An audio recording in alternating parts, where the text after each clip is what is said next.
All right, so let's talk about how to play a Tibetan singing bowl. I will say that the differences in the different types and the quality of Tibetan singing bowls will make a big difference when you're learning how to play.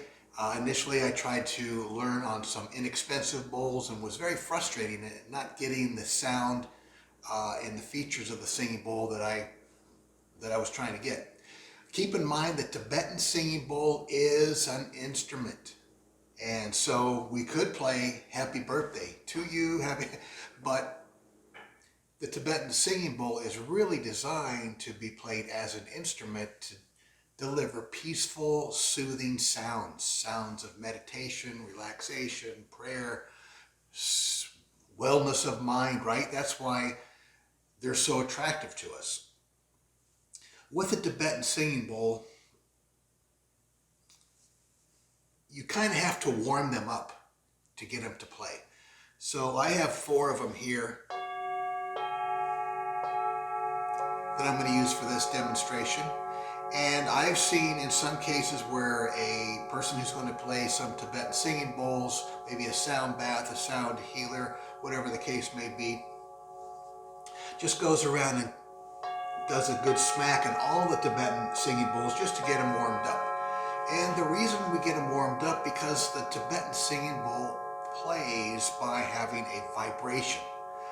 There has to be some kind of effort. You know, if you're playing the guitar, you have the string. If you're playing the piano, you're putting notes into the keyboard or into the wire system behind the keys of the piano. So the same thing with this is our effort is going into the bowl, and then we want to control that sound into something very beautiful sounding. So I've warmed these up enough for our demonstration here, and after you get your singing bowl warmed up,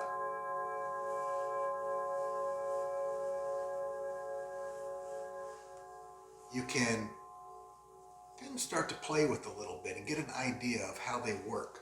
You just bring these back up, vibrating them some more while I show you what's going on with this one here. So this one I'm going to just tap again to get it vibrating a little bit more.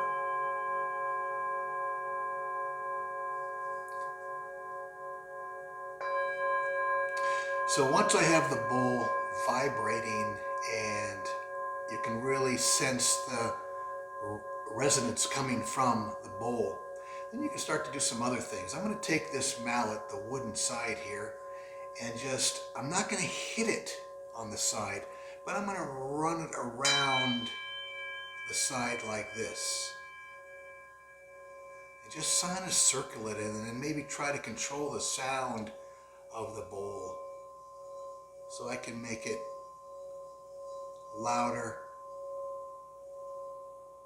slower, really all on this control of the mallet.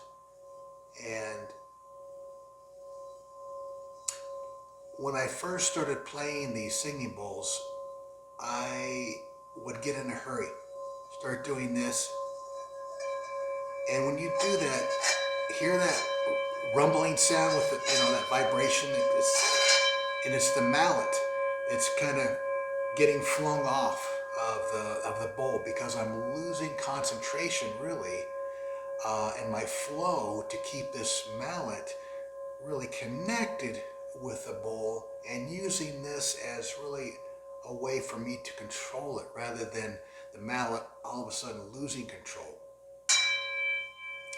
So there is a place and a point for going faster with the mallet, but at first just concentrate by slowly going around and spend some time doing that. And after a while, you'll notice you can go backwards,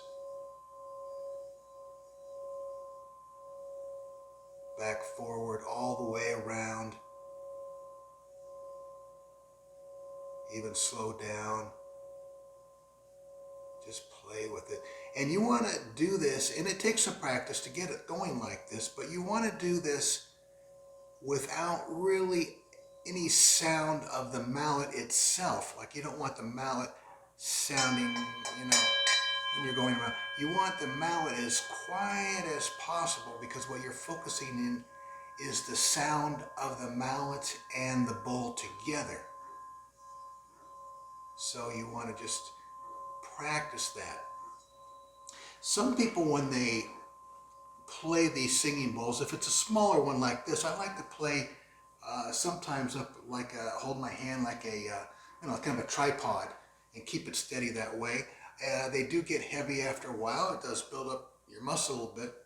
But other people have asked me and say, hey, well, I noticed that you don't like to use the little cushions that come with these when you buy them. You've seen those cushions. They just are very colorful.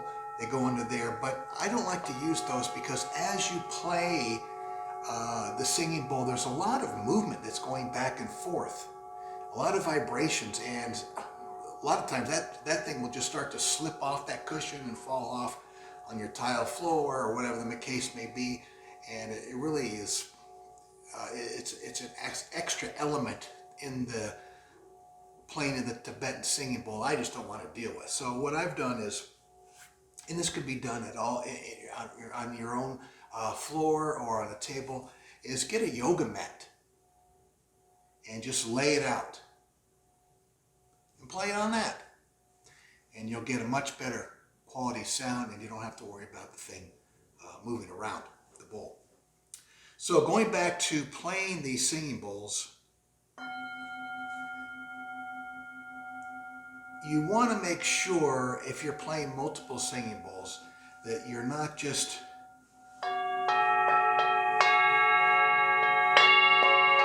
making a bunch of noise like that. You want to make sure and think about,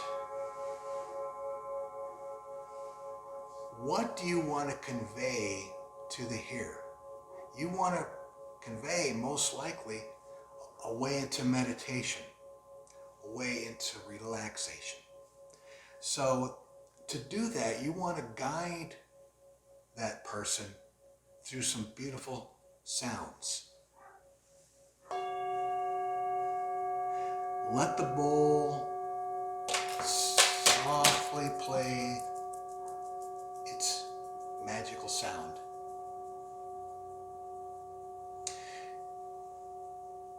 Count in your head. Here in our musical world, we like everything in a beat. 4, 6, 8, 12, 16. I find that if I count to 16, that's a good point after I've counted to 16 to make another sound with a bowl or another bowl. Not always 16, but just kind of, it's a way for you to start. So if I do,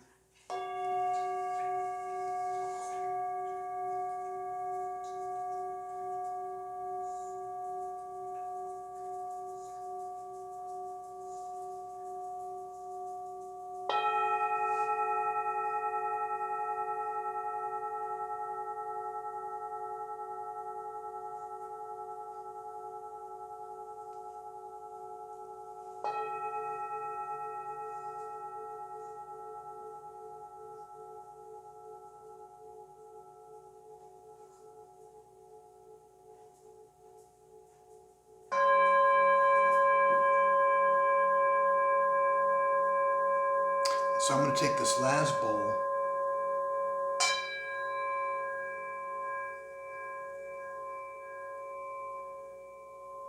This allows me to stretch out that sound while the other bowls are still slowly playing their music.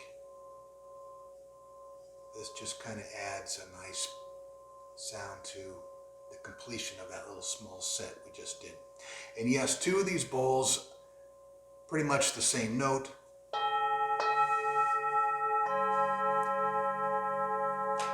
So it wasn't your imagination. Did he just hit that bowl twice, or is there actually 2 different bowls that sound the same? So I hope this gets you started in your playing of Tibetan singing bowls. Again, make sure you buy a high quality bowl. You don't have to spend an arm and a leg, but listen to it first and then begin to play it. And it's like anything else. Practice, practice, practice. And after a while, you'll be doing your own beautiful sets of sound.